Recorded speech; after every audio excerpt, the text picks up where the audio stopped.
400억에 내놓은 대성 빌딩.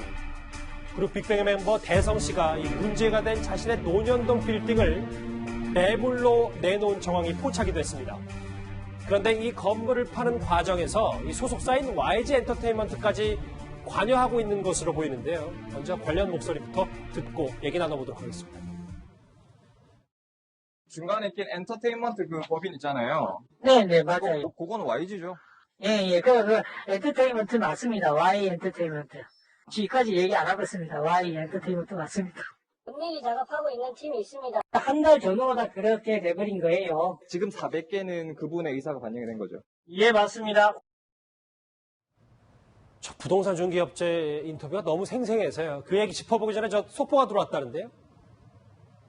지금 ARF, 방콕에서 벌어지고 있는 이 외무 수장들의 회담에서 한미일 외교부 장관회의에서 강경화 외교장관이 미국도 현 상황에 엄중하게 우려의 뜻을 나타냈다라는 속보가 들어와 있습니다.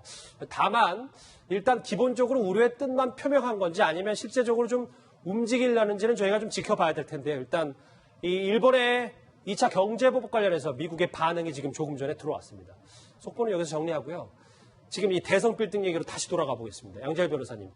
저 관련 인터뷰를 어떻게 들었었는지 혹은 대성 씨가 저희 채널A의 이 단독 취재, 유흥 빌딩에 대한 취재가 들어가기 전부터 보도가 되기 전부터 움직였다는 사실이 드러난 거잖아요. 그렇습니다. 6월 말부터 이게 추진을 했었다라고 하는 거고요. 뭐 취재진에서 취재진이라고 밝혔을 때는 자기는 전혀 모른다라고 얘기를 했었고 다른 방법으로 그러니까 마치 저 건물에 관심이 있는 것처럼 접근을 하니까 지금 들으신 것처럼 Y 엔터테인먼트까지 관여가 돼서 그러니까 지일까지는 얘기를 안 하겠다는 건 사실 다 얘기한 거 아닌가 YG 엔터테인먼트라고 예. 저는 뭐 해석이 그렇게도 들렸습니다만 근데 참 이 채널A에서 취재를 하기 전에 6월인데도 저 건물을 왜 매매를 하려고 했었을까를 생각해 보면 추정하는 건 계속해서 YG 멤버들과 관련된 뭐 문제들이 많이 지금 폭로가 되어 왔지 않습니까? 그래서 그 시점에서 혹시라도 이게 더 이 대성 씨의 건물마저도 문제가 되지 않으니까 뭔가 서둘러 매각을 하려 했던 게 아닌가라는 지금 뭐 생각을 해볼 수도 있는 상황이죠. 이해가 됐습니다. 화면 같이 보실까요? 장혜천 평론가님. 만약에 아직 이 건물이 팔리지가 않았어요. 근데 만약에 팔린다면 2년도 안 돼서 시세 차익이 최대 50억 가까이 될 수 있다. 네, 그런데 문제는 저 시세 차익이 양도세 등 들어가는 비용을 다 제외한 순수 시세 차익이 50억이란 말이거든요.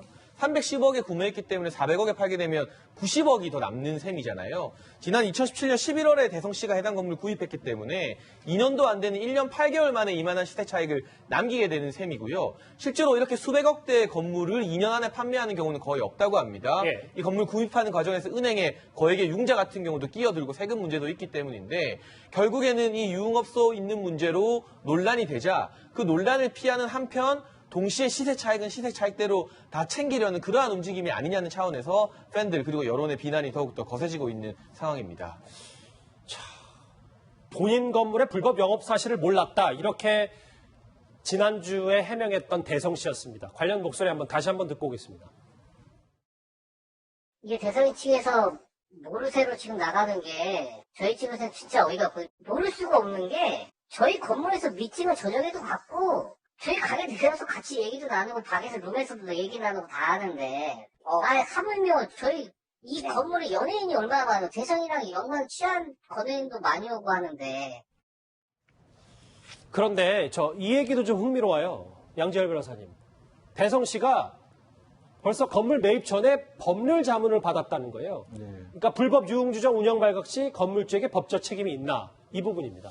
저 회의를 가졌었다라는 거죠. 변호사들도 있었고, 뭐 관련된 그 현재 뭐 건물에서 일하는 사람도 있었고, 거기에 유흥주점이 있다라는 게 있는데, 그게 발각이 되면, 예를 들어서 이제 성매매 알선 방조 같은 것들이 가능하지 않습니까? 이런 게 예. 문제가 될 수 있느냐, 그리고 혹시 이런 사람들 그럼 내가 강제로라도 내보낼 수 있느냐, 이런 것들을 물어봤다라는 거예요. 그러면 구체적으로 어떤 자리에 어떤 업소가 있다는 것까지 지금 증언을 했다고 주장하는 사람은 그렇게 얘기를 하고 있거든요. 근데 그 사실을 알고 나서도 이 건물을 그대로 매입을 했고 대신에 그 법률 자문서에는 이렇게 자세한 내용을 적지는 않았다고 합니다. 왜냐하면 너무 자세하게 적어놓고 되면 뻔히 알면서도 이걸 샀다는 얘기가 될 수도 있기 때문에요. 정리를 해볼게요. 그러면 지금 그 건물 안에 있던 유흥업소들이 지금 줄 폐업하고 있잖아요. 근데 예. 심지어 만약에 대성 씨가 제 채널A 단독 보도에 따라서 대성 빌딩을 400억에 만약에 팔았어요. 그럼 앞으로 이 대성시 관련된 수사가 더 어려워지는 거 아닙니까? 사실 지금 이 유흥업소와 관련된 수사가 굉장히 어려운 게 실제로 정말로 불법적인 행동을 한 사람들이 먼저 검거가 되고 그럼 그 사람들을 누가 불법적으로 고용을 했고 그러면 여기서 또 대여성 씨 같은 경우는 그 사실까지 알고 있었냐까지 올라가려면 정말 힘들지 않습니까? 그런데 그 범죄가 만약에 있었다면 예. 범죄 현장이 없어져 버리는 거잖아요. 그럼 어떻게 수사를 할 수가 있겠습니까? 상당히 어려워질 수 있죠. 수사가 어려워질 수도 있다. 400억에 내놓은 그 문제의 대성 빌딩 얘기까지 정리를 해봤습니다.